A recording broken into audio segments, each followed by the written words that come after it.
Hi, I'm Milla and welcome to another Milla's Game Room video. Yep, we're doing the standing up today, which hasn't been done for a really long time, so let's get into it. This one is going to be about games I've been playing throughout the past 6 months, mostly, because I used to normally talk about these kind of things in my podcast, in this gaming podcast, but I wanted to do a video here because, well, most people don't listen to the podcast, and I'm currently put that on a little hiatus just to kind of work out what I want to do with it and prepare to do something with it in the future. But in the meantime, you will get treated to me discussing several games. These are all physical.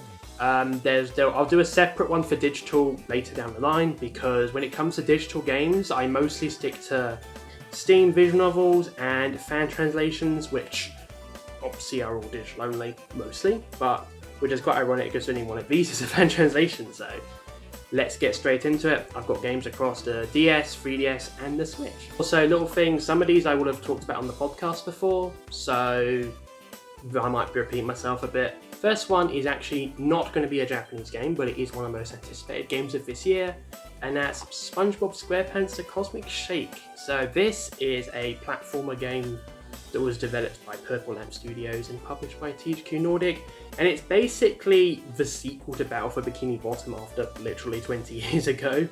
And I got 2/3 of the way through, but I couldn't finish it because I hit a game-breaking bug. And this was back at launch, so I can't finish it yet, but I'm going to go back to it because it has since been patched a few times, so hopefully the bug I encountered won't be there anymore. But as for the game itself, it's really good. The platforming is great. It's a PS2 era platformer in the best way possible.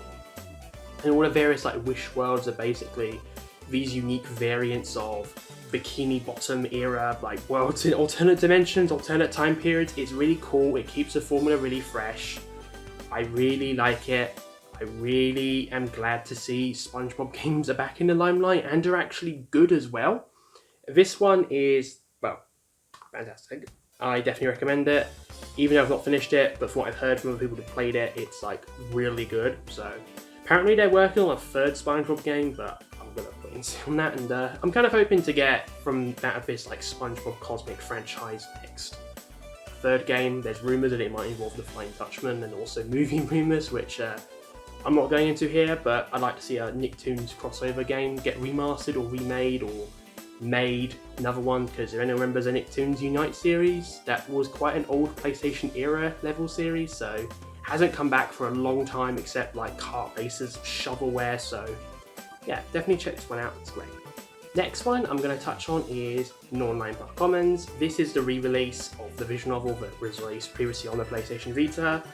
You play Sarata at first, get on the ship, start that adventure, you get to then change perspectives to 3 women, they get to romance 9 guys, or 3 apiece, so there's no poly options in this game.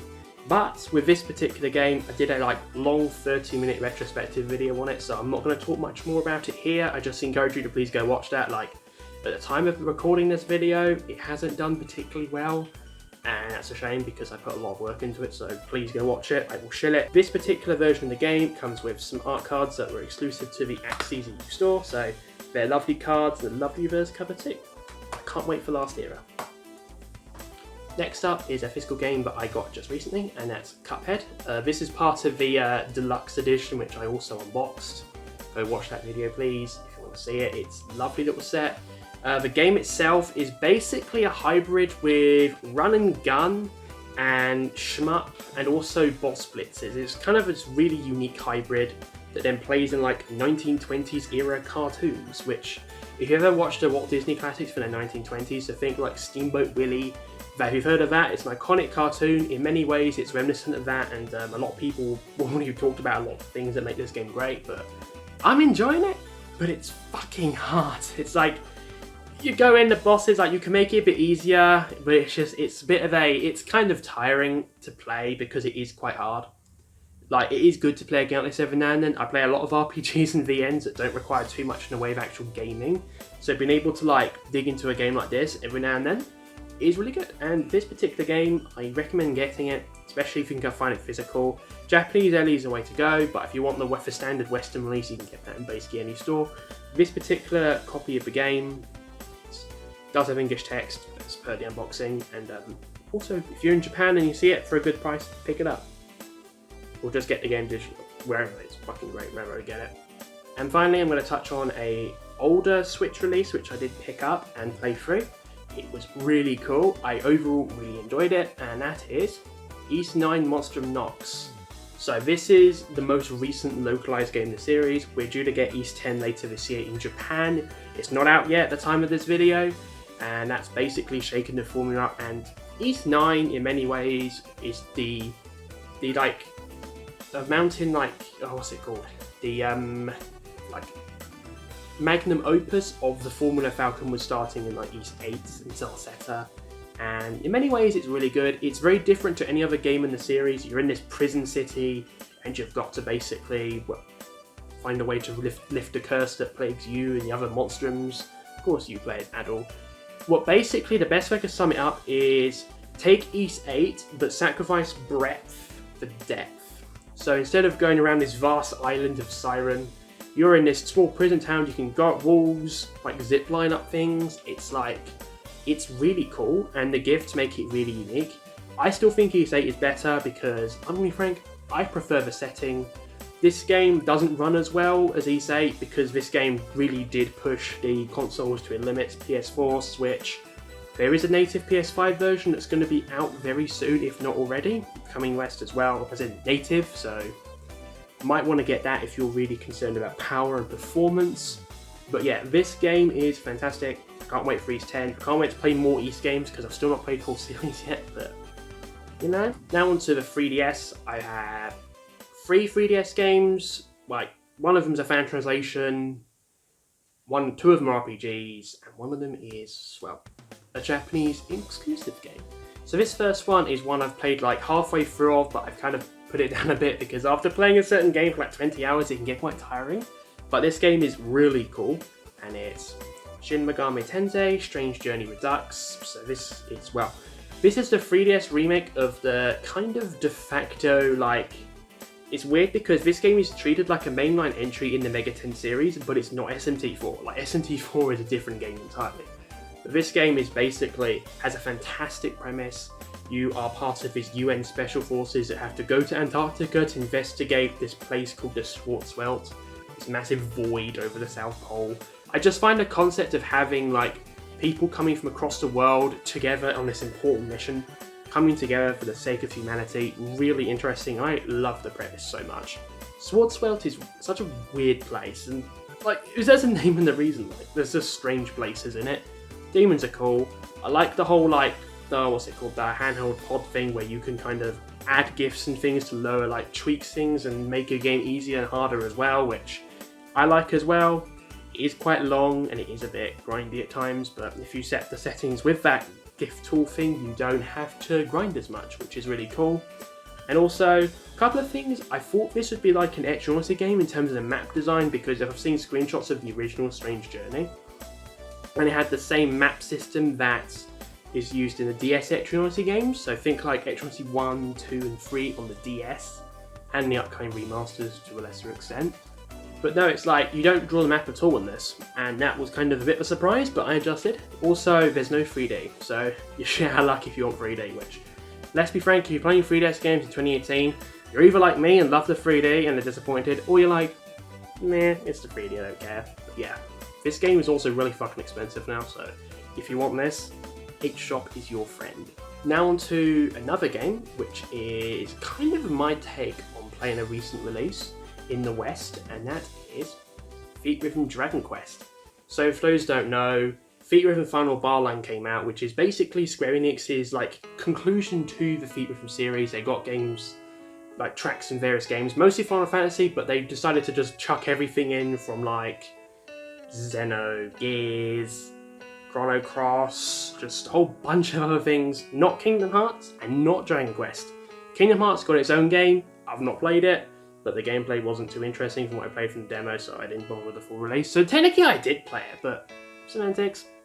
And then Dragon Quest, because it got its own game in Japan. Theatrhythm Dragon Quest came out in 2015. It never came west, like pretty much most Dragon Quest 3DS games that were not the 7 and 8 remakes, or actually all the spin-off games were not the Dragon Quest 7 and 8 remakes, but again, semantics. You play as it plays the same as Theatrhythm on the 3DS and what I've heard. Like, I've never played the Theatrhythm Final Fantasy games, so I had to basically learn how to play Theatrhythm with this game, and it's really good.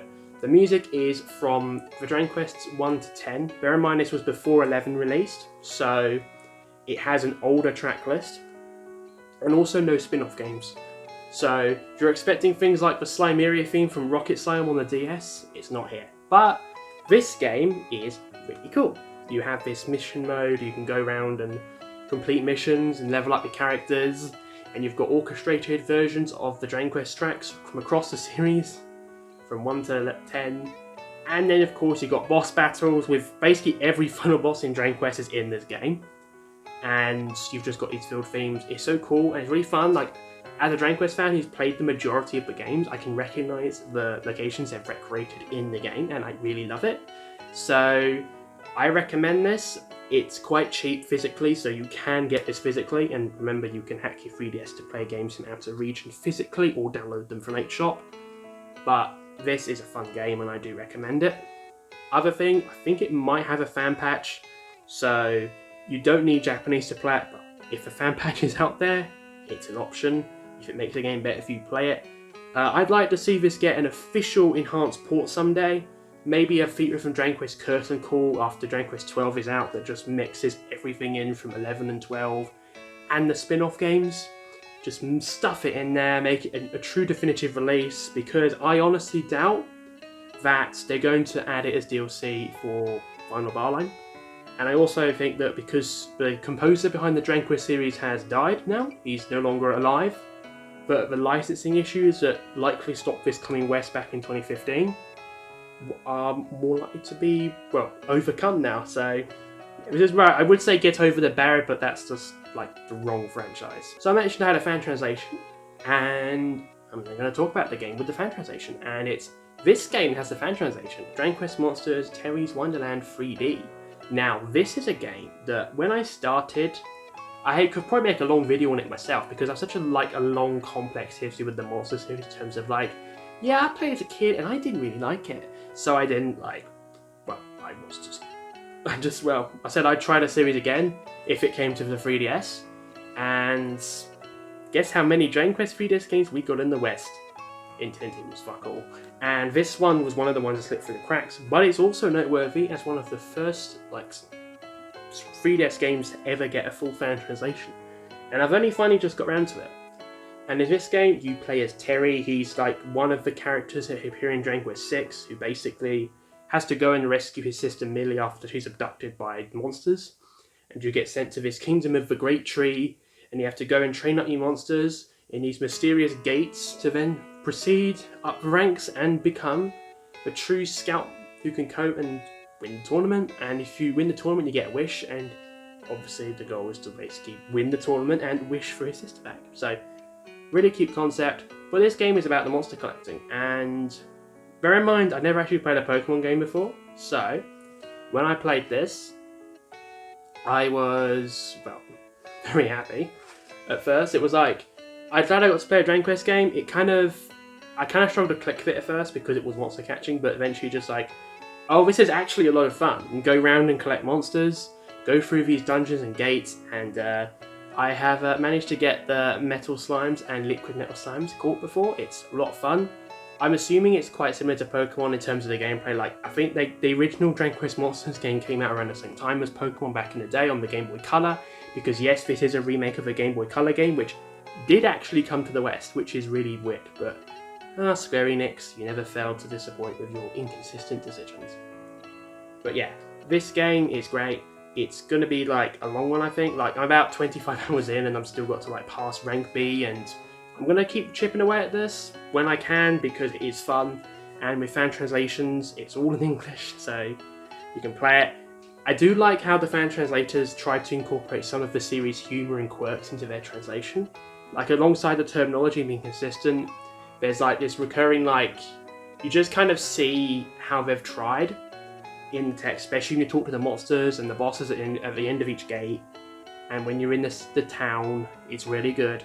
So kudos to the fan translators for that. I definitely I'm glad there are fan translators out there that are putting all their work into releasing these patches. So yeah, definitely check this one out. And finally, another game that I've been juggling alongside Wonderland 3D when I am out and about with the 3DS, and my gorgeous 3D DS as the older people like to call them. So yeah, it's easier than 3DS, but you know.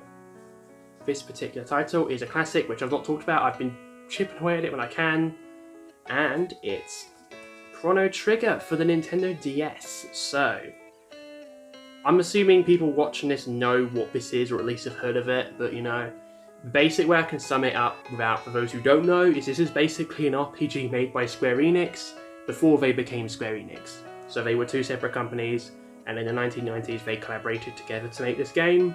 It never came out of North America and Japan, so it got localized for North America and obviously was released in Japan, but never came to Europe. So this was actually the first official release. I've had this for a long time, and I only just broke the seal off it. And it's a lot of fun. It's like, you can kind of see, like, I'm playing this for the first time in 2023, and I can see why people call it a timeless game, because it's easy to play. Like, obviously there's going to be design elements of the games from the 1990s that will still be there, like there's no firm sense of direction, you have to kind of work it out based on the prompts you're given, for example, but it's a lot of fun. The music is really good. I like the story. It's not super amazing, but it just serves to carry it along. But the whole time traveling mechanic was so cool. Like, this was a game that likely indirectly inspired Reign of Historia, because Reign of Historia also features a similar time travel story, and I love that game. So this is really good. I'm planning to finish it hopefully this year, and maybe make a video on it if that's something people want to see, because this is like an iconic game that a lot of people will like. I've had people express surprise that I hadn't played Pokemon, but I also hadn't played Dragon Quest. Or, well, I've played fucking Dragon Quest. I haven't played Chrono Trigger, so hello to Chrono Trigger. Yes, I'm playing Chrono Trigger. Yes, I like Chrono Trigger. It will probably not be in a top 10 DS game when I'm done. Not number 1 or 2, most likely not, because in a day it's a remake. And it is an older RPG from the 1990s with a few, like, elements of the genre at the time that I'm just not the biggest fan of. Like, well, I would say random encounters, but it doesn't have random encounters, but it has battles that you can largely avoid, or you know when they're coming, which I really appreciate. So yeah, I definitely recommend this one. It's on Steam, that's cheap, so I get it on Steam. Like, it's not remastered anywhere else. It's on phones as well, actually, but in terms of older platforms, it's only available on these older platforms, and people are paying over £100 for this, and like, hey, it's a great game, but do not pay £100 for this, just don't. And that's going to do it for now. I wanted to get this like recorded and put together before Tears of the Kingdom come out, because as you can see, I've not really played many releases so far this year. Like, I also played Persona 4 Golden as well, but I made another retrospective video on that, so I'm not bringing it up here. And it was digital only, so I can't physically show it. So yeah, Norn9, you got lucky. But yeah, I'm done with this video today. If you like the channel, please like, comment, subscribe, check the notification bell, consider tipping into my coffee or throne if you're so obliged. Thank you so much, and have a lovely day. Bye bye.